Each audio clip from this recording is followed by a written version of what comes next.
My sister faked a terminal illness to steal my inheritance, so I let her think she was actually dying. My name is Rachel, and 3 years ago, I discovered that my twin sister had been faking cancer to manipulate our dying grandmother into changing her will. What I did about it still keeps me up at night, but I'd do it again in a heartbeat. Let me start from the beginning, because this story is fucked up in ways that still surprise me. Maya and I are identical twins, born 6 minutes apart. I came first. She never let me forget she was the baby. We're 28 now, and for most of our lives, people couldn't tell us apart. Same face, same height, same voice. But our personalities couldn't have been more different. I was the responsible one. Good grades, steady job, saved my money, never caused drama. Maya was the chaos twin, dropped out of college twice, couldn't hold a job, constantly in debt, always had some crisis that required family bailouts. Our parents died in a car accident when we were 22. It was devastating, but it brought Maya and me closer together. We only had each other and our grandmother, Nana Rose, who had basically raised us anyway since our parents worked so much. Nana Rose was incredible. She'd immigrated from Ireland with nothing at 19, worked her way through nursing school, and eventually became head of the pediatric ward at the city hospital. She saved every penny, invested wisely, and by the time she retired, she was worth about $2.8 million.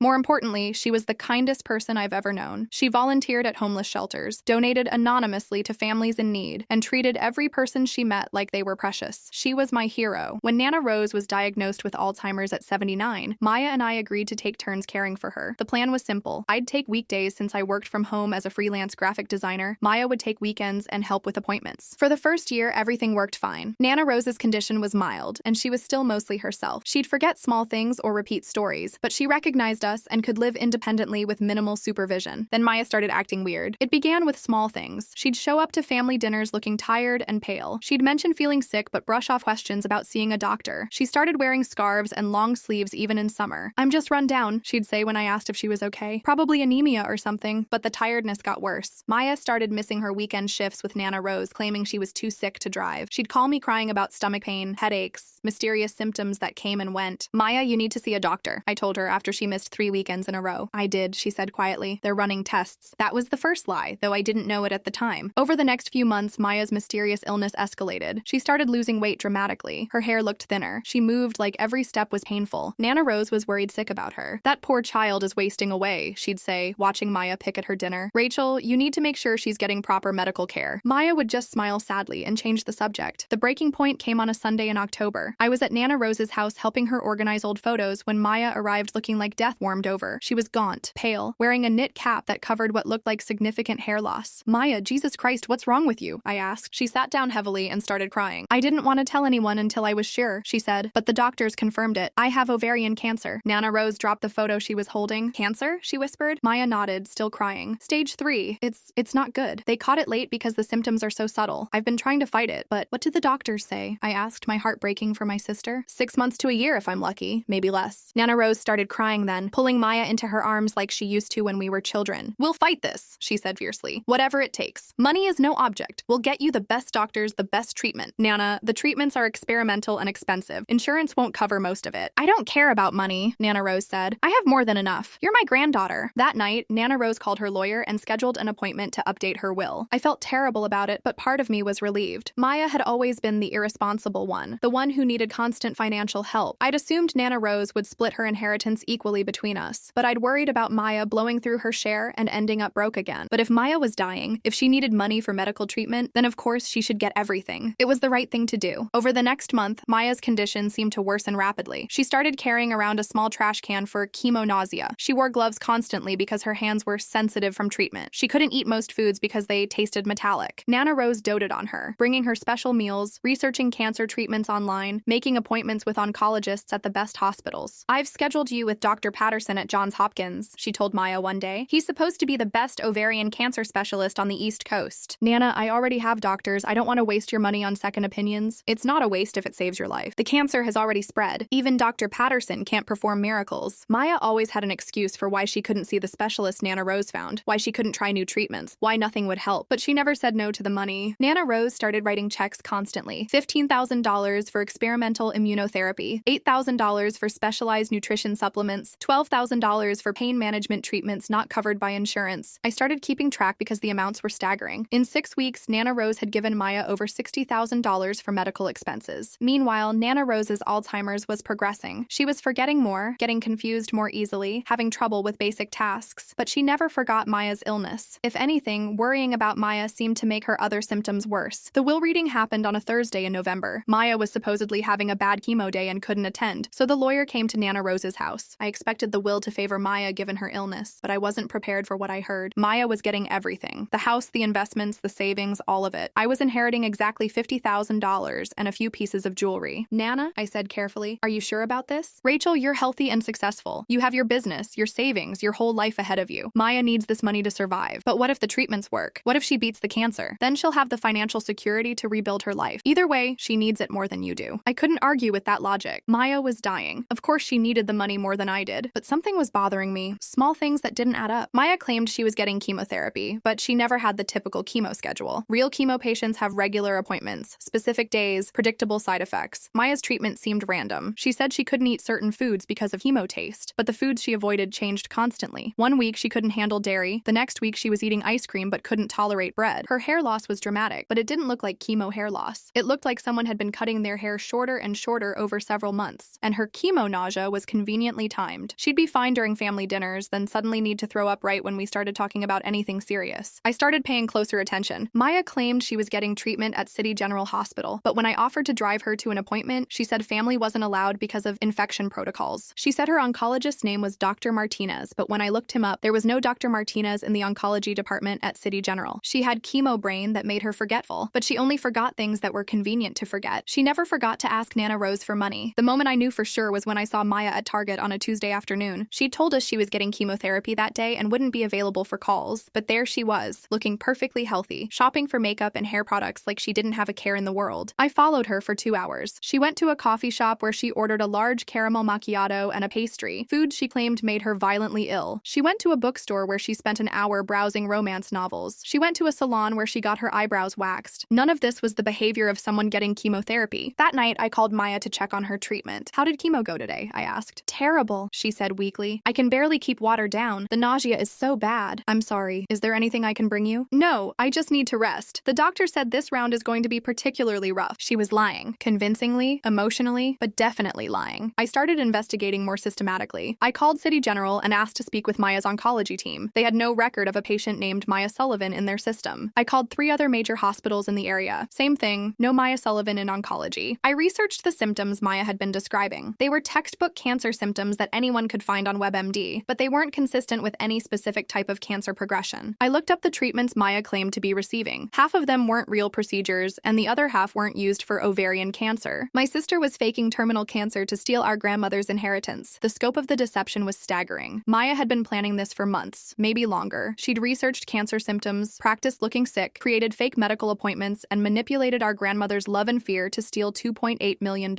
I was furious, but I was also impressed by the sheer audacity of it. Maya had always been manipulative, but this was criminal fraud on a scale I'd never imagined. The question was, what was I going to do about it? I could expose her immediately, show Nana Rose the evidence, prove that Maya was lying, get the will changed back. But that would devastate Nana Rose. She was already confused and scared because of the Alzheimer's. Learning that her beloved granddaughter had been manipulating her might break her heart completely. It would also destroy Maya. She'd face criminal charges for fraud, theft, elder abuse. She'd lose everything and probably go to prison. Or I could be strategic about it. See, Maya had made one crucial mistake in her plan. She'd told everyone she was dying of cancer, which meant she was going to have to die of cancer, or admit she'd been lying. If she recovered too quickly or too completely, people would start asking questions. If she lived too long past her supposed prognosis, the lie would become obvious. Maya had trapped herself in her own deception, so I decided to help her stay trapped. I started doing research on ovarian cancer survival rates, treatment timelines, and disease progression. I learned everything I could about what Maya's fake cancer should be doing to her body. Then I started asking questions. Maya, your oncologist never mentioned hair regrowth supplements. I read that they can help chemo patients maintain some hair during treatment. Oh yeah, Dr. Martinez mentioned those, but they don't work for my specific chemo cocktail? Really? Because I read that they work for most platinum-based treatments, and I thought that's what you were getting. It's a specialized protocol you wouldn't understand. Have you considered getting a port? My friend's mom had ovarian cancer and said the port made chemo so much easier than IV infusions. The doctor said my veins are too fragile for a port right now. That's weird. Usually fragile veins are exactly why they recommend ports. I wasn't being accusatory, just curious, but I could see Maya getting nervous as she tried to keep her story straight. I started bringing up specific medical details that Maya should have known if she was really getting cancer treatment. How many rounds of chemo do you have left? It depends on how I respond. But didn't they give you a treatment plan? Usually it's a specific number of cycles. It's complicated. What's your CA-125 level? That's the main main marker they watch for ovarian cancer, right? I don't really understand the numbers. Really? Most cancer patients become experts on their own lab values. With each conversation, Maya's story got more vague and inconsistent. She was spending more time researching cancer details to answer my questions, which meant she was spending more time thinking about the lie she was living. I also started involving other people in Maya's care. I found this great support group for ovarian cancer patients. Should I get you the contact information? I don't really want to talk to other sick people, really. Most patients find it helpful to connect with people who understand what they're going through. I'm not really a group therapy person. What about online forums? There are tons of ovarian cancer communities where you can ask questions anonymously. I prefer to just focus on my treatment. Every suggestion I made for normal cancer patient support, Maya had to refuse. But each refusal made her look more isolated and suspicious. I started timing my visits to coincide with Maya's supposed treatment schedule. Oh, don't you have chemo today? It got moved to tomorrow. That's weird. I thought chemo schedules were pretty rigid. My white blood counts were off, so they had to delay it. Should I drive you tomorrow? I don't mind waiting. No, they don't allow visitors because of COVID protocols, but COVID restrictions were lifted months ago. Well, cancer patients are immunocompromised, so they're being extra careful. Maya always had explanations, but they were getting more elaborate and less believable. The breaking point came when I offered to coordinate Maya's care with her medical team. I've been researching patient advocates, I told her. Someone who can help navigate insurance issues and make sure you're getting optimal treatment. I'd be happy to hire one for you. That's not necessary. Maya, you're dealing with a terminal illness. You shouldn't have to handle medical bureaucracy on top of everything else. I'm managing fine. But what if there are treatments you don't know about? What if there are clinical trials you could qualify for? Rachel, I appreciate the help, but I just want to handle this myself. Can I at least talk to Dr. Martinez just to understand your prognosis better so I can support you properly? That's when Maya started crying. I don't want you involved in my medical care, she said. It's too depressing. I don't want you to hear the details. Maya, I'm your sister. I want to help. The best way you can help is by just being normal with me, not treating me like a patient. It was a good manipulation, making me feel guilty for trying to help, but it was also a clear signal that Maya couldn't let me get anywhere near her fake medical team. So I escalated. I started making appointments with real oncologists to get educated about ovarian cancer so I could better support my sister. Dr. Williams at University Hospital was incredibly helpful. Your sister is very lucky to have such a supportive family, she said after I described Maya's situation. I just want to understand what she's going through. Of course. Can you tell me about her specific diagnosis? Stage 3 ovarian cancer can have very different treatment protocols depending on the subtype. I repeated what Maya had told us about her cancer type, staging, and treatment plan. Dr. Williams frowned. That's an unusual combination. What hospital is treating her? City General with Dr. Martinez. I don't know a Dr. Martinez in ovarian oncology. Who's her surgeon? I don't think she's mentioned a surgeon. She hasn't had surgery? For stage 3 ovarian cancer, surgery is almost always the first line of treatment. Maybe she did and I forgot. She doesn't like talking about medical details. Dr. Williams looked concerned. Can I ask why you're getting this information secondhand? Most cancer patients want their family involved in care decisions. She's very private about medical stuff. That's unusual for someone facing a terminal diagnosis. Most patients want their support system to understand their situation. I left that appointment with a written summary of what actual stage 3 ovarian cancer treatment looked like. It was nothing like what Maya had been describing. Real ovarian cancer patients have surgery first, then chemotherapy. They have regular scans to monitor tumor size. They have specific blood markers that are tracked over time. They have detailed treatment calendars with scheduled infusions. Maya had none of these things because Maya didn't have cancer, but I still wasn't ready to expose her. Instead, I started documenting everything. I secretly recorded conversations where Maya described her symptoms and treatments. I photographed her looking perfectly healthy when she was supposed to be having bad chemo days. I saved text messages where she asked Nana Rose for money for fake medical expenses. I was building a case, but I was also waiting to see how far Maya would take this. The answer was much further than I'd imagined. 3 weeks before Christmas, Maya announced that her cancer had spread to her liver and lungs. The doctors are saying weeks, not months, she told Nana Rose, crying convincingly. Nana Rose was devastated. She started planning Maya's final Christmas, inviting all our relatives, organizing elaborate meals around Maya's supposed dietary restrictions. I want to make sure she has beautiful memories, Nana Rose told me. Whatever time she has left should be perfect. Maya milked every moment of it. She played the brave, dying girl beautifully, talking about how grateful she was for family, how she didn't want people to be sad, how she just wanted everyone to remember the good times. It was Oscar-worthy acting. On Christmas Eve, Maya pulled me aside. Rachel, I need to ask you something, and it's going to be hard to hear. What is it? When I'm gone, Nana Rose is going to need so much care. The Alzheimer's is getting worse, and she's going to be grief-stricken on top of it. I know, I've been thinking about that too. I've been working with a lawyer to set up care provisions in the will, making sure there's money specifically designated for Nana Rose's care, with you as the trustee. This was news to me. What kind of provisions? Just ensuring that her medical needs are covered, that she can stay in her home as long as possible, that kind of thing. That sounds reasonable. The thing is, we need to make sure you're prepared to handle that responsibility. It's going to be a lot of work. Maya, I'll do whatever Nana Rose needs. I know you will, but I also want to make sure you're taken care of. You can't sacrifice your entire life to be a caregiver. What are you suggesting? I'm suggesting that maybe you should take a more active role in managing Nana Rose's Rose's finances now, while I'm still here to help set things up. There it was. Maya was angling to get me involved in managing Nana Rose's money while she was still alive, probably so she could steal even more before her fake death. Maya, I don't think Nana Rose needs help managing her finances yet, but with the Alzheimer's progressing, shouldn't someone be keeping an eye on things? Are you saying you think she's becoming incompetent? I'm saying she's vulnerable, and I worry about her making decisions when she's scared and confused. What kind of decisions? Financial decisions, investment decisions, healthcare decisions. Maya was laying the groundwork to have Nana Rose declared incompetent so she could take control of the estate while Nana Rose was still alive. That's when I realized this wasn't just about the inheritance anymore. Maya was planning to steal everything and leave Nana Rose with nothing. My terminally ill sister was actually a sociopath who was systematically destroying our family, and I was the only person who knew the truth. That night, I made a decision that would change everything. Instead of exposing Maya immediately, I was going to let her continue thinking she was dying. If Maya wanted to live like she had terminal cancer, I was going to make sure she got the full experience, starting with making her illness a lot more realistic. I began by researching what late-stage ovarian cancer actually looked like, the real symptoms, the real timeline, the real progression of the disease. Then I started helping Maya experience those symptoms. It started small. I'd bring her food that I mentioned was easy on the stomach for chemo patients, but I'd add things that would actually cause nausea, not enough to seriously hurt her, just enough to make her genuinely sick for a few hours. This ginger tea is supposed to help with chemo nausea, I'd say, handing her a cup that was actually loaded with ipecac syrup. Maya would drink it gratefully, then spend the next few hours throwing up for real. Maya, you look so pale. Are you feeling okay? The nausea is really bad today. Maybe you should rest. I'll handle dinner with Nana Rose. I started timing these incidents with Maya's fake treatment schedule. If she claimed to be having chemo on Tuesday, I'd make sure she was actually sick on Tuesday. Within a few weeks, Maya was experiencing genuine symptoms that matched her fake cancer timeline, but I was just getting started. I researched the medications that real cancer patients take for nausea, pain, and other symptoms. Then I started researching what would happen if someone without cancer took those medications. Most chemo support drugs have significant side effects when taken by healthy people. Anti-nausea medications can cause drowsiness, confusion, and movement disorders. Pain medications can cause constipation, dizziness, and cognitive impairment. I started volunteering to pick up Maya's prescriptions for her. Don't worry about going to the pharmacy, I'd tell her. I'm already running errands. I can grab your medications. Then I'd return with real medications that would cause side effects similar to what Maya claimed to be experiencing. The pharmacist said to take these with food, I'd say, handing her pills that were actually mild laxatives. They're supposed to help with the peripheral neuropathy from your chemo. Maya would take them faithfully, then spend the next day dealing with digestive issues that she'd have to explain as part of her cancer treatment. Maya, you seem really tired lately. Is the fatigue getting worse? Yeah, it's one of the side effects of the new medication. Which medication? The anti-nausea stuff. Really? I thought those were supposed to help you feel better. They help with nausea but cause other problems. Maya was now experiencing real drug side effects that she had to incorporate into her fake cancer story. She was becoming genuinely sick from medications she thought were helping her fake illness. The irony was beautiful, but the real masterpiece was what I did with her hair. Maya had been gradually cutting her hair shorter to simulate hair loss from chemotherapy, but real chemo hair loss has a specific pattern and timeline. I started volunteering to help Maya with hair care for cancer patients. I read that gentle scalp massage can help with chemo hair loss, I told her. Want me to try some of these special oils? The special oils contain depilatory agents that would cause gradual hair loss over several weeks. This rosemary oil is supposed to stimulate circulation and make the remaining hair stronger, I'd say, massaging Maya's scalp with a mixture that would actually cause her hair to fall out naturally. Within a month, Maya was experiencing genuine hair loss that looked exactly like chemotherapy-induced alopecia. She started wearing wigs and scarves not because she was pretending to be bald, but because she was actually going bald. Maya, your hair loss is really accelerating. Is that normal for your type of chemo? The doctor said it would get worse before it gets better, but you're not going to recover, right? So it's not going to get better. I meant before the treatments end. When do the treatments end? When I don't need them anymore. Maya was now trapped in a contradiction. If she was dying, her treatments wouldn't end. If her treatments ended, she wasn't dying. But she couldn't admit either option without exposing her lie. By February, Maya was experiencing genuine symptoms of illness. She'd lost 30 pounds, most of her hair, and was constantly nauseous from the medications I was giving her. She looked like she actually had cancer. The problem was, Maya had told everyone she only had weeks to live back in December. It was now February, and she was obviously still alive. People were starting to ask questions. Maya's doing so well, Nana Rose said to me one day. She's lasted much longer than the doctors predicted. That's great news. Do you think she might actually beat this thing? I don't know. Cancer is unpredictable. Maybe we should get a second opinion. If she's responding better than expected, maybe there are other treatment options. This was exactly what Maya had been afraid of. If she recovered too much, people would want her to see real doctors. If real doctors examined her, they'd discover she never had cancer. But if she didn't recover, she'd have to actually die. Maya was painted into a corner, and I was about to make that corner much smaller. I started researching what happens when someone with fake cancer doesn't die on schedule. Real cancer patients who exceed their prognosis get extensive follow-up care, new scans, updated staging, revised treatment plans. Their medical teams want to understand understand why the patient is doing better than expected. None of this was possible for Maya because she didn't have a medical team. So I started suggesting exactly these things. Maya, since you're doing so much better than expected, shouldn't your doctors be running new tests? They're being cautious about radiation exposure. But if the cancer isn't progressing as fast as they thought, wouldn't they want to know why? It's complicated. Maybe you should get scans at a different hospital. Sometimes a fresh perspective helps. I don't want to mess with a treatment plan that's working. But if it's working, maybe you're not dying after all. That was the question Maya couldn't answer. If she admitted she might not be dying, she'd have to explain her miraculous recovery. If she insisted she was still dying, she'd have to die soon. Maya chose option 3. She started claiming her cancer was extremely aggressive and unpredictable. The doctors say I'm having an unusual disease course, she told family members. Some patients have periods where they feel better, then crash suddenly. So you might still, the cancer is definitely going to kill me. It's just taking longer than they originally thought. Maya was now committed to dying of cancer. The only question was when, and I was about to help her figure that out. The comments on part 1 were intense. Some of you think I'm a psychopath. Others think Maya deserved what she got. I understand both perspectives. What I did was fucked up, but what Maya did was worse. Let me tell you how this played out. By March, Maya was in a desperate situation. She'd told everyone she was dying. She looked genuinely sick from the medications I'd been giving her, and people were starting to expect her to either recover or die. She chose the nuclear option. Maya announced that she was going into hospice care. The doctors say there's nothing more they can do, she told Nana Rose, crying. I want to spend my last weeks at home surrounded by family. Nana Rose was devastated, but she immediately started making arrangements. She hired a hospice nurse, bought a hospital bed for Maya's room, and stocked up on comfort medications. What Maya didn't realize was that real hospice care involves real medical professionals who would immediately recognize that she didn't have cancer. I had to act fast. The night before the hospice nurse was scheduled to start, I sat Maya down for a sister talk. Maya, I need to tell you something, and I need you to listen carefully. What is it? I know you don't have cancer. The color drained from her face. What are you talking about? I know you've been faking this entire illness to steal Nana Rose's inheritance. Maya started to protest, but I held up my hand. I have recordings of you admitting that you don't have a real medical team. I have photos of you looking perfectly healthy on days when you claim to be getting chemotherapy. I have proof that none of the hospitals you mentioned have any record of treating you. Rachel, I'm not done. I also know that all those symptoms you've been experiencing lately, the nausea, the hair loss, the fatigue, those are real, but they're not from cancer. Maya was staring at me like I'd grown a second head. Remember all those helpful remedies I've been bringing you? The ginger tea for nausea, the scalp oils for hair health, the supplements for energy? Understanding dawned in her eyes. You've been poisoning me. I've been giving you exactly the cancer experience you wanted to fake. Congratulations, Maya. You finally know what it feels like to be genuinely sick. You're insane. I'm thorough. See, you put me in an impossible position. I couldn't expose you without devastating Nana Rose, but I couldn't let you steal her inheritance either, so I found a third option. What third option? I let you think you were outsmarting everyone while I made sure you experienced real consequences for your fake illness. Maya was shaking now. How long have you been doing this? Since Christmas. Every symptom you've experienced since then has been my doing. The hospice nurse will figure out I don't have cancer. No, she won't, because you're not going to let her examine you. What are you talking about? You're going to cancel the hospice care tonight. You're going to tell Nana Rose that you've decided to try one more experimental treatment. Why would I do that? Because if you don't, I'll show everyone the evidence of your fraud tomorrow morning. The recordings, the photos, the hospital records that prove you were never a patient anywhere. Maya was trapped and she knew it. What do you want? I want you to experience exactly what you put this family through. You made Nana Rose believe her granddaughter was dying. You made me believe my twin sister had terminal cancer. You stole money meant for medical treatments that you never needed. So what's your plan? Keep poisoning me until I actually die? Nothing I've given you is fatal, but it's going to continue until you come clean about everything. I can't come clean, I'll go to prison for fraud. That's your choice. You can either confess to the family and return the money, or you can keep living with the consequences of your fake illness. This is blackmail. This is justice. You wanted to know what it felt like to be a cancer patient. Now you do. Maya canceled the hospice care that night, claiming she'd found a clinical trial that might help her condition. But instead of confessing, she doubled down on her deception. Maya started researching how to counteract the effects of the substances I'd been giving her. She switched to only eating food she prepared herself. She started wearing wigs to hide her hair loss. She began taking over-the-counter medications to combat the nausea. It became a chess game between us. I'd find new ways to make her symptoms worse. She'd find new ways to minimize them. The problem was, Maya's research into counteracting her symptoms led her to discover exactly what I'd been doing to her. She figured out that I'd been giving her Ipecac for nausea, depilatory agents for hair loss, and various medications that would cause the side effects she'd been experiencing. More importantly, she realized that some of what I'd been giving her could cause permanent damage. Rachel, we need to talk, she said one day, cornering me in Nana Rose's kitchen. About what? About the fact that you've been systematically poisoning me for 4 months. I prefer to think of it as method acting coaching. This isn't funny. Some of the things you've been giving me could cause liver damage, kidney problems, permanent hair loss. Sounds like cancer symptoms to me. Rachel, I'm serious. I could die from this. So could real cancer patients. The difference is you chose this experience. I never chose to be poisoned by my own sister. You You chose to fake a terminal illness for money. Everything that's happened since then is just the logical consequence of that choice. Maya was getting desperate. She'd lost 40 pounds, most of her hair, and was experiencing genuine health problems from months of the substances I'd been giving her. But she couldn't go to a doctor without risking exposure of her original fraud. What do you want me to do? She asked. I want you to tell Nana Rose the truth. I can't. It would kill her. She's going to find out eventually. The longer you wait, the worse it's going to be. Maybe I can just fade away, move to another city, start over. With what money? You've already spent most of what you stole from Nana Rose. This was true. Maya had burned through over $80,000 on her fake medical expenses, plus whatever she'd spent on living expenses while pretending to be too sick to work. I could get a job. Looking like that? You look like you actually have terminal cancer. No one's going to hire someone who appears to be dying. Maya stared at herself in the kitchen window reflection. She looked terrible. Gaunt, bald, pale, sick. My handiwork had been extremely effective. Rachel, please, I'll pay back the money. I'll do whatever you want. Just stop making me sick. How are you going to pay back $80,000? You don't have a job, you don't have savings, and you can't get hired looking like a cancer patient. I'll figure something out. The only way you're getting out of this is by telling the truth. That's when Maya made her final desperate play. She went to Nana Rose and claimed that I was trying to kill her. Nana, I need to tell you something terrible, Maya said, crying. Rachel has been trying to poison me. Nana Rose was confused. What do you mean, dear? She's been putting things in my food, giving me fake medications. She wants me to die so she can inherit your money. That's a serious accusation, Maya. I have proof. I found bottles of chemicals in her purse, things that cause nausea and hair loss. Nana Rose called me immediately. Rachel, Maya is saying some very disturbing things about you. What kind of things? She says you've been trying to poison her. I drove to Nana Rose's house immediately. Maya was there looking dramatically ill, with evidence bags containing the substances I'd been using. Rachel, Nana Rose said gently, Maya found these in your possession. Can you explain what they are? I looked at the evidence. Bottles of Ipecac, depilatory cream, various medications. Maya had been thorough in documenting what I'd been doing. Nana Rose, before I explain anything, I need to show you something. I pulled out my phone and played one of the recordings I'd made of Maya admitting she didn't have a real medical team. This was recorded 3 months ago, I said. Nana Rose listened to Maya's voice clearly stating that she was lying about her doctors and treatments. I don't understand, Nana Rose said. Maya doesn't have cancer, Nana. She's been faking the entire illness to manipulate you into changing your will. I played more recordings, showed photos of Maya looking healthy on supposed treatment days, presented documentation proving she'd never been a patient at any hospital. Is this true? Nana Rose asked Maya. Maya broke down completely. I was desperate, she sobbed. I owed so much money. I was about to lose my apartment. I didn't know what else to do. So you pretended to be dying? I thought it would just be temporary. I thought I could fake it for a few months, get some help with my debts, then claim the treatments worked. Nana Rose sat down heavily. Maya, you made me believe my granddaughter was dying. You made me plan your funeral. You made me grieve for you while you were sitting right there. I'm sorry. I'm so sorry. And Rachel, Nana Rose turned to me. You've been making her actually sick? I've been giving her the cancer experience she wanted to fake. By poisoning her, by letting her experience real consequences for her fake illness. Nana Rose looked back and forth between us. So one of my granddaughters is a fraud, and the other is, what? A vigilante? I'm someone who couldn't stand by and watch Maya destroy this family with lies. So you decided to destroy her with chemicals instead? I hadn't expected Nana Rose to be angry with me too. Nana, Maya stole $80,000 from you. She manipulated your love and fear to commit fraud. She was planning to have you declared incompetent so she could steal even more. That doesn't give you the right to poison her. I didn't poison her. I gave her exactly what she was pretending to experience. Rachel, you could have killed her. So could the stress of thinking she was dying, which is what Maya put all of us through. Nana Rose stood up. Both of you need to leave. I need time to think about this. Nana, Maya started. Both of you, now. Maya and I left together, which was awkward since we'd been engaged in chemical warfare for months. Are you satisfied? Maya asked as we stood in Nana Rose's driveway. Are you? Rachel, I could have died from what you did to me. You could have died from the stress you put Nana Rose through too. Alzheimer's patients can die from emotional trauma. That's not the same thing as deliberately poisoning someone, isn't it? You deliberately caused emotional trauma to steal money. I deliberately caused physical discomfort to prevent theft. Physical discomfort? I lost 40 pounds and most of my hair. And you'll recover. The $80,000 you stole and the months of anguish you caused this family are permanent damage. Maya stared at me. When did you become so cold? When I realized my twin sister was a sociopath who would fake terminal cancer to steal from our dying grandmother. I'm not a sociopath. Really? Because normal people don't fake cancer. Normal people don't manipulate elderly relatives with dementia. Normal people don't steal money meant for medical care. Maya didn't have an answer for that. We stood there in silence for a while, two sisters who'd been born 6 minutes apart but had somehow ended up as enemies. What happens now? Maya finally asked. Now you deal with the consequences of your choices. What consequences? Nana Rose knows the truth. You can stop poisoning me. Maya, you've committed multiple felonies. Elder abuse, fraud, theft. The consequences are just beginning. You can't prove any of that. I have recordings of you admitting to fraud. I have documentation of the money you stole. I have evidence of your fake medical claims. But you were poisoning me. That's attempted murder. Good luck proving that without admitting you were committing fraud first. Maya realized the trap she was in. If she reported me for poisoning her, she'd have to admit she was faking cancer, which would expose her to criminal charges charges for fraud. If she didn't report me, she had no recourse for what I'd done to her. Besides, I continued, everything I gave you was designed to mimic cancer symptoms. Any lawyer would argue I was just helping you method act your way through a performance you'd already committed to. That's insane. That's justice. 3 days later, Nana Rose called both of us back to her house. I've spoken with my lawyer, she said. Maya, you're going to sign a confession admitting to the fraud and agreeing to pay back every penny you stole. Nana, I don't have that kind of money. Then you'll get a job and pay it back over time, with interest. And if I refuse, then I'll file criminal charges against you. Maya signed the confession. Rachel, Nana Rose continued, you're going to seek professional help for what you did to your sister. I don't need therapy. You systematically poisoned someone for months. You absolutely need therapy. What about the inheritance? I'm changing the will back to split everything equally between you, but both of you have a lot of work to do to earn my trust again. That's fair, I said. Maya will pay back the $80,000 she stole plus interest. The payment plan will take approximately 10 years. Maya nodded miserably. And Rachel, you'll attend therapy until a licensed professional determines that you're no longer a danger to others. Fine. Most importantly, both of you are going to rebuild the relationship you destroyed with your mutual betrayal. I don't think that's possible, Maya said. It's not optional. You're twins. You're the only family each other has after I'm gone. You're going to figure out how to forgive each other. That was 2 years ago. Maya got a job as a receptionist at a dental office and has been faithfully making payments toward her debt. Her hair grew back, she gained weight, and she looks healthy again. I've been in therapy twice a week for 2 years. My therapist says I have control issues and difficulty with appropriate boundaries. She's probably right. Maya and I have dinner together once a month, per Nana Rose's requirements. It's awkward, but we're slowly rebuilding trust. Do you regret it? Maya asked me at our last dinner. Which part? Poisoning me. I thought about it. I regret that it was necessary, but I don't regret stopping you from destroying our family. I regret all of it, Maya said. The fake cancer, the money, the lies, but especially the way it made you into someone who could systematically hurt me. I was always someone who could systematically hurt you. I just never had a reason to before. That's a scary thought. Your willingness to fake terminal cancer to steal from our grandmother is a scary thought too. We're both different people now. Maya is more honest, more responsible, more aware of how her actions affect others. I'm more controlled, more thoughtful about consequences, more conscious of my capacity for calculated cruelty. Neither of us is entirely comfortable with who we became during those months. Nana Rose's Alzheimer's has progressed to the point where she doesn't always remember the cancer fraud or the poisoning. Sometimes she asks Maya how her treatments are going, and Maya gently reminds her that she's feeling much better now. Oh good, Nana Rose will say, I was so worried about you. Maya always tears up when this happens. Last month, Maya finished paying back the last of the money she stole. She'd worked overtime, taken on side jobs, and lived as cheaply as possible to make the payments. It's done, she told me. Every penny paid back with interest. How do you feel? Poor but clean. I've been thinking about that phrase, poor but clean. Maya spent 10 years of her life paying for 4 months of lies. She'll probably never have significant savings or own a home because of the debt she took on to make amends, but she's clean now. Her conscience is clear, her debt is paid, her relationship with Nana Rose is restored. As for me, I'm still in therapy. My therapist says I'm making progress, but she won't declare me no longer a danger to others yet. The fact that you planned and executed such an elaborate revenge suggests a level of premeditation that's concerning, she explained. It wasn't revenge, it was justice. Rachel, poisoning someone isn't justice, it's assault. Even when that someone is committing fraud? Even then, there are legal ways to handle fraud, not without destroying Nana Rose. So you took the law into your own hands. I took responsibility for protecting my family by becoming a threat to your family. She has a point. In trying to protect Nana Rose from Maya's manipulation, I'd become someone capable of systematically harming my own sister, but I still don't regret it. Maya's fraud could have destroyed Nana Rose emotionally and financially. What I did to Maya was temporary and reversible. What Maya was doing to our family would have been permanent. Sometimes I wonder what would have happened if I'd just exposed Maya immediately instead of engaging in months of chemical warfare. Maya would have faced criminal charges. Nana Rose would have been devastated to learn about the deception. The family would have been destroyed by scandal and betrayal. Instead, Maya faced consequences that were proportional to her crime. Nana Rose learned the truth gradually and maintained some dignity. The family was damaged but not destroyed. My way was messier and more morally ambiguous, but it achieved better outcomes for everyone except Maya. And Maya learned what it actually felt like to be sick, to be scared, to face mortality. She experienced the fear and helplessness that she'd been using to manipulate our grandmother. Do you think Maya is a better person now because of what you did to her? My therapist asked recently. I think Maya is a more honest person now because she experienced real consequences for dishonesty. Could she have learned that lesson without being poisoned? She could have learned it in prison, I suppose. That's not what I mean. I know what you mean. And honestly, I don't think Maya would have learned anything from just being exposed and forgiven. She needed to experience genuine suffering to understand the suffering she was causing. That's a very Old Testament approach to justice. Sometimes the Old Testament gets things right. My therapist doesn't agree with my philosophy, but she admits that the outcome has been positive. Maya is more responsible, more honest, more empathetic than she was before. Our family is stronger, not weaker, because we all face truth and consequences. But she's right that what I did was extreme and dangerous. I won't pretend that systematically making someone sick for months is normal or healthy behavior. I won't claim that vigilante justice is always the right choice, but I will say that sometimes people need to experience the full weight of their actions to truly understand them. Maya spent 4 months faking terminal cancer to steal money from our dying grandmother. I spent 4 months showing her what terminal illness actually feels like. In the end, she chose to stop lying, and I chose to stop poisoning her. We both learned something about ourselves that we didn't want to know, but probably needed to know. Maya learned that she was capable of manipulating the people she loved most in the world. I learned that I was capable of systematically harming someone I loved to protect someone else I loved. Neither of us is entirely comfortable with these discoveries, but both of us are more honest about who we really are. And maybe that's worth something. The final twist came 6 months ago when Nana Rose asked to speak with both of us privately. "I need to tell you girls something," she said. "Something I should have told you years ago." "What is it, Nana?" I knew Maya was faking the cancer. Maya and I stared at her. "You knew?" "I suspected from the beginning. The symptoms didn't add up, the treatments didn't make sense, and Maya couldn't answer basic questions about her medical care." "Then why didn't you say anything?" "Because I wanted to see what you girls would do." We sat in stunned silence. "Maya, I wanted to see if you'd come clean on your own. And Rachel, I wanted to see if you'd expose her or protect me from the truth." "So this was all a test?" "Not a test exactly. More like an opportunity for both of you to show me who you really were." "And what did we show you?" Maya showed me that she was desperate enough to lie to the people she loved, but honest enough to eventually take responsibility for those lies. And me? Rachel showed me that she was loyal enough to protect me from painful truths, but ruthless enough to ensure that justice was served. You're not angry about the poisoning? I'm not happy about it, but I understand why you did it, and I respect that you found a way to handle the situation without destroying the family. What about Maya? Are you angry about the fraud? I'm disappointed, but Maya has spent 2 years making amends and she's become a better person because of it. So we both passed your test? You both showed me that you're my granddaughters. Flawed, complicated, fierce, and ultimately decent people who love each other even when you're hurting each other. Maya started crying. "Nana, I'm so sorry I lied to you." "I know, sweetheart, and I forgive you." "Rachel, I'm sorry I put you in an impossible position. I'm sorry I poisoned you for months." You're both sorry, you're both forgiven, and you're both going to be fine. Nana Rose died peacefully last month. The Alzheimer's finally progressed to the point where her body couldn't function anymore. Maya and I were both with her at the end. Her final words were, "Take care of each other. We're trying to." The will was exactly as Nana Rose had promised, split equally between Maya and me, with Maya's portion reduced by the $80,000 she'd stolen, plus interest. We used part of the inheritance to establish a fund for Alzheimer's research and elder abuse prevention. The rest we're using to build our own lives that are honest, responsible, and worthy of the woman who raised us. Maya is engaged to a man who knows her whole story and loves her anyway. They're planning a small wedding next year. I'm still single, still in therapy, still figuring out how to be someone who's capable of both protection and harm. But we're sisters again. Complicated, damaged, but genuine sisters who trust each other because we've seen each other at our worst and chosen to forgive. Sometimes I think about what would have happened if Maya had succeeded in her original plan. She would have inherited millions of dollars built on lies, and I would have spent the rest of my life knowing my sister was a fraud. Instead, we both know exactly who we are. Someone capable of elaborate deception and someone capable of elaborate justice. Neither of us is proud of what we did, but both of us are proud of what we became afterward. And maybe that's the real inheritance Nana Rose left us. The knowledge that people can be terrible and wonderful at the same time, and that family means forgiving each other for both. This is the final update, and honestly, I'm only writing it because Maya asked me to. She said people deserve to know how our story actually ended, not just how it seemed to end. It's been 3 years since Nana Rose died, and a lot has happened that I didn't expect. First, the money. When we inherited Nana Rose's estate, it turned out to be worth significantly more than anyone knew. The $2.8 million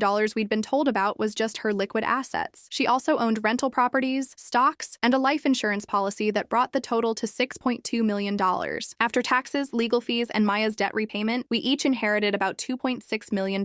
Life-changing money. Maya used her inheritance to buy a house, start a nonprofit for elder abuse prevention, and fund her wedding. She also set aside money for therapy. Apparently, watching your sister slowly poison you for months leaves some psychological scars. I used my inheritance to start a private investigation business, specializing in financial crimes and elder abuse cases. Turns out I have a talent for uncovering family fraud, probably because I lived through it firsthand. But the most unexpected development was what happened 6 months after Nana Rose's funeral. I got a call from a lawyer representing someone named Margaret Chen. "Ms. Sullivan, my client believes you may be her biological daughter." I thought it was a scam at first, but Margaret Chen had a compelling story. She'd given birth to twins in 1995 and placed them for adoption through a private agency. She'd been told the babies went to a wonderful family but had never been given any identifying information. Recently, she'd hired a genealogy service to find her biological children. They'd traced Maya and me through DNA databases and public records. Margaret Chen wanted to meet us. Maya was hesitant. "We just lost the only mother figure we had. I'm not ready for another family drama." But I was curious. Our adoptive parents had never told us much about our biological mother, just that she was young and couldn't care for twins. I agreed to meet Margaret Chen. She was a 53-year-old pediatric surgeon who lived 2 states away. Successful, married, with 2 other children she'd raised. "I've thought about you girls every day for 28 8 years, she told me over coffee. I was 25 in medical school, unmarried, and my family threatened to disown me if I kept the babies. Why didn't you try to find us sooner? I did. I hired investigators twice, but the adoption was sealed. I was told I'd never be able to locate you unless you wanted to be found. What changed? DNA testing and social media. My genealogist found news articles about your grandmother's death and the inheritance dispute. You know about the cancer fraud? I know Maya was accused of faking an illness and that you were involved in exposing her. I don't know the details. I told her everything. The fake cancer, the poisoning, the family drama, all of it. Margaret listened without judgment. You protected your family from someone who was manipulating them, she said finally. That shows loyalty and intelligence. Most people think what I did was psychotic. Most people have never been in an impossible situation where all the choices are bad. I liked her immediately. Over the next few months, I developed a relationship with Margaret that surprised me. She was brilliant, ethical, and deeply committed to helping people. She reminded me of Nana Rose in a lot of ways. Maya was slower to warm up to her, but eventually agreed to meet. You look exactly like I did at your age, Margaret told Maya at their first meeting. Same bone structure, same expressions. Do you regret giving us up? Maya asked bluntly. I regret the circumstances that made it necessary, but I don't regret ensuring you had opportunities I couldn't provide at the time. We turned out pretty fucked up anyway, Margaret smiled. You turned out strong and complicated. I'll take that over simple and weak any day. The relationship with Margaret gave me perspective on family dynamics that I'd never had before. She helped me understand that people can love each other and still make choices that cause harm. Your sister didn't fake cancer because she didn't love your grandmother, Margaret explained. She did it because she was desperate and didn't know how to ask for help appropriately. That doesn't excuse fraud. It doesn't excuse it, but it explains it. And understanding the difference between explanation and excuse is important for forgiveness. Are you saying I should forgive Maya more completely? I'm saying you should forgive yourself more completely. You've been carrying guilt about the poisoning, but you made the best choice you could with the information you had. This conversation happened during a family dinner that included Margaret, her husband, Maya, Maya's fiancé, and me. It was surreal to sit around a table with our biological mother discussing the ethics of poisoning your sister to prevent inheritance fraud. But it was also healing in a way I hadn't expected. Margaret's perspective helped me see that my actions, while extreme, had been motivated by love and protection rather than revenge or cruelty. You could have exposed Maya immediately and destroyed your grandmother's peace of mind, Margaret said. Instead, you found a way to ensure justice while protecting the person you were trying to help, by systematically making my sister sick, by creating consequences that were proportional to the crime and reversible when the crime stopped. This became my new understanding of what I'd done. Not perfect, not ideal, but reasonable given the circumstances. Maya's wedding was the real test of how far we'd come in rebuilding our relationship. She asked me to be her maid of honor, which surprised everyone, including me. Are you sure? I asked. I did poison you for months. And I did commit fraud against our grandmother for months. We're both terrible people who love each other. That's a weird foundation for a wedding party. All the best relationships are built on mutual acceptance of each other's worst qualities. Maya's fiancé, David, was a social worker who specialized in helping families recover from financial abuse. He'd met Maya at one of her therapy sessions and knew her entire story before he asked her out. Aren't you concerned about marrying someone who's capable of elaborate fraud? I asked him at the bachelor party. Aren't you concerned about being related to someone who's capable of elaborate poisoning? He replied. Touché. Maya's not the same person who faked cancer, David continued. She's someone who learned from her mistakes and became better because of them. Do you think people can really change that fundamentally? I think people can choose to be better than their worst moments. The wedding was beautiful. Maya looked radiant, healthy, and genuinely happy in a way I hadn't seen since before our parents died. During her maid of honor speech, I talked about resilience, forgiveness, and the strange ways that families can love each other through terrible circumstances. Maya and I have hurt each other in ways that should have destroyed our relationship, I said, but we've learned that sometimes the people who know how to hurt you most are also the people most committed to helping you heal. We've been through fraud, poisoning, inheritance disputes, and family secrets. We've seen each other at our absolute worst, and somehow that's made us closer, not more distant. Because when someone knows all your terrible secrets and chooses to love you anyway, you know that love is real. Maya cried during the speech. So did Margaret, who'd been integrated into our weird little family despite only knowing us for a year. After the wedding, Maya and David moved to a house an hour away, far enough for independence, close enough for family dinners. I stayed in the city and grew my investigation business. Word spread that I was particularly good at cases involving family fraud, and I started getting referrals from lawyers, therapists, and social workers. Most of my cases involved adult children stealing from elderly parents, spouses hiding assets during divorces, or financial advisors manipulating vulnerable clients. I was good at the work because I understood the psychology of both the perpetrators and the victims. I knew how financial fraud operated and how families tried to protect themselves from it. But I also brought something unique to each case: the knowledge that justice doesn't always look like what people expect. Sometimes the best outcome isn't criminal prosecution. Sometimes it's private accountability, family healing, and systemic changes that prevent future abuse. I helped one family create an intervention system for a gambling-addicted father rather than pressing charges. I helped another family establish a trust structure that protected an elderly mother while preserving her dignity. Not every case case required poisoning someone for months, thankfully. My therapy sessions became less frequent as I developed healthier ways to process anger and protect the people I cared about. You've learned to channel your protective instincts in more constructive directions, my therapist observed during one of our final sessions. I've learned that there are usually more options than immediate exposure or elaborate revenge. What would you do differently if you faced the same situation with Maya again? I'd probably try a direct confrontation first, but honestly, I'm not sure it would have worked. Maya was so deep in the lie that she might not have been able to back out without consequences that felt worse than continuing. Do you think you'd be capable of poisoning someone again? If someone was abusing my family and legal options weren't available, probably, but I'd look for less dramatic alternatives first. That's progress. That's honest. I'm not going to pretend I've become someone who would just stand by and watch vulnerable people get manipulated. Fair enough. My therapist officially declared me no longer a danger to others after 18 months of sessions, but I continued going for another year because I found the process helpful for understanding my own motivations and reactions. The final session was bittersweet. What's the most important thing you've learned? She asked. That family is both more fragile and more resilient than I thought. Maya and I almost destroyed each other, but we also saved each other. How so? Maya's fraud taught me that I'm capable of dramatic action to protect people I love. My response taught Maya that actions have consequences, but that consequences don't have to be permanent. Do you regret any of it? I regret that it was necessary, but I don't regret the outcome. We're both better people now than we were before. Even though the process involved fraud and poisoning, especially because the process involved fraud and poisoning, we learned things about ourselves and each other that we never would have discovered through normal family interactions. 6 months ago, Maya called me with unexpected news. I'm pregnant. Congratulations, how far along? 8 weeks. But Rachel, there's something else. What? It's twins. I started laughing. Of course it is. I'm terrified that I'm going to screw them up the way our parents screwed us up. Maya, our parents didn't screw us up. They died when we were 22. We screwed ourselves up. That's not particularly comforting. What's comforting is that we figured out how to fix ourselves. Your kids are going to have parents who understand the importance of honesty, accountability, and facing consequences. They're also going to have parents who are capable of fraud and poisoning. They're going to have parents who know how to protect their family and how to make amends when they make mistakes. Maya and David asked me to be the twins' godmother, which felt like the ultimate sign of forgiveness and trust. Are you sure you want someone with my history responsible for your children's moral guidance? I asked. We want someone who understands that protecting family sometimes requires difficult choices, David replied. Plus, Maya added, if anyone tries to manipulate or abuse our kids, we want you on our side. The twins were born healthy last month, a boy and a girl like Maya and me. I held them in the hospital and thought about the strange circle of genetics, family trauma, and healing that had brought us all to this moment. Margaret was there too, meeting her grandchildren for the first time. They're beautiful, she said, tears in her eyes. They're going to be loved, Maya replied. Complicated, messy, fiercely protective love. That's the best kind, I said. As I write this final update, I'm sitting in Maya's living room watching her feed her daughter while her son sleeps in my arms. The babies don't know yet that their mother once faked cancer to steal money, or that their godmother once poisoned their mother to prevent the theft. Someday they'll learn these stories and they'll have to decide what they mean. But they'll also learn that people can love each other through terrible mistakes, that families can heal from devastating betrayals, and that sometimes the people who hurt you most are also the people most committed to your well-being. They'll learn that their mother chose honesty after lying, and that their godmother chose protection over revenge. Most importantly, they'll learn that family isn't about being perfect. It's about being present for each other through imperfection. Maya and I aren't the same people we were when this story started. We're more honest, more accountable, more aware of our capacity for both harm and healing. We're also closer than we've ever been, bonded by shared trauma and mutual forgiveness. Some people might read this story and think we're both terrible people who don't deserve happy endings. But I think we're people who faced impossible circumstances and found ways to be better than our worst moments. Maya learned that desperation doesn't justify deception. I learned that justice doesn't require cruelty. And we both learned that family means choosing to love each other, even when you know exactly how much damage you're capable of inflicting. The inheritance that started this whole mess has been mostly spent on building better lives. Maya's nonprofit has helped dozens of families prevent elder abuse. My investigation business has recovered millions of dollars for fraud victims. The money Nana Rose left us has been used to protect other families from the kind of trauma we went through. I think she would approve. Last week, Maya asked me if I ever wonder how things would have turned out if she'd never faked the cancer. We'd probably still be the same people we were before, I said. Superficially close, but not really honest with each other. Do you think we needed to go through something that extreme to become who we are now? I think we needed to see each other's worst qualities to appreciate each other's best qualities. That's a depressing way to look at personal growth. That's a realistic way to look at family dynamics. Maya's daughter started crying, interrupting our philosophical discussion. As Maya comforted her baby, I thought about the cycles of family trauma and healing that play out across generations. Margaret gave us up because she couldn't provide what we needed. Our adoptive parents loved us but died before we fully grew up. Nana Rose raised us but developed dementia before she could see us become adults. Maya and I hurt each other but learned to forgive and protect each other. Now Maya's children will grow up with parents who understand that love requires both protection and accountability. already. The cycle is breaking, slowly but surely. Maya's son opened his eyes and looked directly at me. For a moment, I saw the future. Birthday parties, family dinners, school plays, graduation ceremonies, all the normal family experiences that Maya and I had to fight to preserve. What are you thinking about? Maya asked. I'm thinking about how much trouble these kids are going to cause, I said. There are kids. They're definitely going to cause trouble. Good. Trouble builds character. Rachel? Yeah? Thank you. For what? For stopping me when I was destroying everything? For finding a way to do it that didn't destroy us? Thank you for giving me a reason to be better than my worst impulses. We're weird, aren't we? We're family. Maya smiled. Same thing. As the afternoon sun streamed through Maya's living room windows, I realized that this was what Nana Rose had wanted for us all along. Not perfection, but presence. Not simplicity, but honesty. Not easy love, but real love. The kind of love that survives fraud and poisoning and emerges stronger on the other side. The kind of love that protects the vulnerable and holds the guilty accountable. The kind of love that admits mistakes and makes amends and chooses forgiveness over resentment. 3 years ago, Maya faked terminal cancer to steal our grandmother's inheritance. I responded by making her experience real symptoms of the disease she was pretending to have. We both learned things about ourselves that we didn't want to know. We both became people we didn't expect to become. And somehow, through all the lies and consequences and painful growth, we ended up with something neither of us had ever really had before. A family built on complete honesty about our capacity for both love and harm. A relationship that had survived the worst things we could do to each other. A future where our children would grow up understanding that family means showing up for each other, especially when it's difficult. The twins fell asleep in our arms as the sun set behind Maya's house. In the quiet of that moment, I thought about Nana Rose's final words. Take care of each other. We had, in the most complicated, painful, thorough way possible. But we had, and that was enough. 3 months later, I was closing my laptop after finishing this final update when my phone rang. It was Margaret. Rachel, I need to tell you something. Something I probably should have mentioned when we first met. What is it? When I placed you and Maya for adoption, I wasn't just young and in medical school. I was also fleeing an abusive relationship with your biological father. Okay, he was a pathological liar who manipulated people for money. Very charming, very convincing, and completely without conscience. I felt my stomach drop. Are you saying Maya's tendency toward fraud is genetic? I'm saying both of you have inherited certain traits that could be either destructive or protective, depending on how you choose to use them. What kind of traits? Intelligence, determination, the ability to manipulate people and situations to achieve your goals. Those could be good things or bad things. Exactly. Maya used those traits to commit fraud. You used them to prevent fraud and protect your family. So we're both capable of manipulation, but we direct it differently. You're both capable of extraordinary action when you're motivated to protect something you value. This conversation changed how I understood the entire experience with Maya. We weren't just two sisters who'd made different choices. We were two people with similar capabilities who'd channeled those capabilities in opposite directions. Maya's fraud and my poisoning weren't random acts. They were expressions of the same underlying traits: intelligence, determination, and the willingness to take dramatic action to solve problems. The difference was that Maya used her abilities to take advantage of vulnerability, while I used mine to protect against vulnerability. Do you think we would have turned out differently if we'd known this earlier? I asked Margaret. I think you turned out exactly as you were meant to. You've both learned to use your abilities responsibly, after causing a lot of damage first. After learning from experience rather than theory. Sometimes that's the only way people with your particular combination of traits can develop wisdom. Are you saying we needed to go through the fraud and poisoning to become functional adults? I'm saying you needed to test your limits and face consequences to understand your own power. This perspective reframed everything I'd been processing in therapy. Maya and I weren't damaged people who'd hurt each other. We were powerful people who'd learned to direct our power constructively rather than destructively. The cancer fraud wasn't a moral failing. It was an immature use of sophisticated manipulation skills. My poisoning response wasn't psychotic behavior. It was a strategic application of those same skills to achieve justice. We'd both grown into our abilities over time. I shared this insight with Maya during our next family dinner. So we're basically reformed con artists? She asked. We're reformed con artists who chose to use our powers for good instead of evil. That's either very inspiring or very concerning. Why not both? Maya laughed. Our kids are going to be terrifying if they inherit these traits. Our kids are going to be unstoppable if they learn to use these traits responsibly. Should we warn David about what he's gotten himself into? I think David already knows. He married someone capable of faking terminal cancer. He's not naive about your capabilities. Fair point. As I drove home that night, I thought about the strange gift that Nana Rose had given us by not immediately exposing Maya's fraud. She'd allowed us to work through the situation in our own way, at our own pace, with our own methods. If she'd called the police immediately, Maya would have gone to prison and I would have been left wondering what I was capable of when pushed to extremes. Instead, she'd given us space to discover our own abilities, test our own limits, and choose our own paths forward. The result was two sisters who knew exactly what they were capable of and had learned to channel those capabilities constructively. Maya now uses her manipulation skills to convince donors to support her nonprofit and to help abuse victims navigate complex family dynamics. I use mine to uncover fraud and protect vulnerable people from financial predators. We're both still manipulative, strategic, and willing to take dramatic action when necessary. But we're manipulative Initiative in service of protection rather than exploitation. Strategic in service of justice rather than personal gain. Willing to take dramatic action to build rather than destroy. The twins are now 6 months old and showing early signs of the family intelligence and determination. Maya's daughter figured out how to roll over 2 months early and has been using this skill to escape her crib and explore the house. Maya's son has mastered the art of crying in specific ways to get exactly what he wants from different adults. They're going to be a handful, Maya said, watching her daughter systematically dismantle a baby-proofed cabinet. They're going to change the world, I replied. Same thing. As I write this final paragraph, Maya's daughter has just figured out how to open the safety lock on the cabinet where Maya keeps important documents. Maya's son is using his charm to convince his father to give him extra bottles. The next generation of our family is already demonstrating the traits that made Maya and me both dangerous and protective. But this time, they'll grow up with parents who understand the difference between using power to harm and using power to heal. Parents who know that extraordinary abilities require extraordinary responsibility. Parents who learned through trial and error, fraud and poisoning, betrayal and forgiveness. That family means choosing to love each other not despite your worst qualities, but because of your commitment to growing beyond them. The cycle continues, but it continues with wisdom earned through experience. And that, I think, is the best inheritance any family can leave behind.